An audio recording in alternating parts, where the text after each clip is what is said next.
नाशिक महानगरपालिकेच्या गेटवर मनसेकडून घंटानाद आंदोलन करण्यात आले। रस्त्यांवरील खड्डे, गोदावरी स्वच्छतेसह शहरातील अन्य प्रश्नांबाबत महानगरपालिकेला जाग आणण्यासाठी मनसेकडून घंटानाद आंदोलन करण्यात आलं आहे।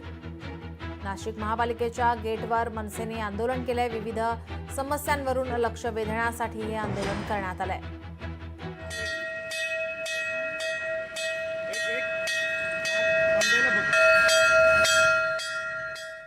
या शहरातले खड्डे बुजवले जात नाही। तीन निवेदन दिले।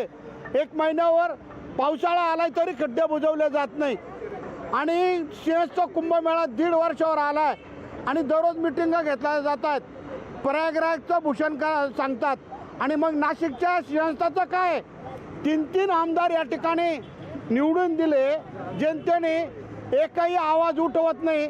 एकही या नाशिकला पाणी मिळावं म्हणून बोलत नाही। अरे सिंहस्थ कुंभमेळा आलाय ते काम करा, शेतकऱ्यांचे पैसे द्या, पण 500 एकर जागा पाहिजे या कुंभमेळ्याला, ती सुद्धा अजून उपलब्ध नाही आहे। म्हणून त्यांचा धिक्कार करण्यासाठी, त्यांना जाग येण्यासाठी आज आम्ही या ठिकाणी घंटानाद केलेला आहे। लोकशाही मराठी ऐका, पहा, जागरूक रहा।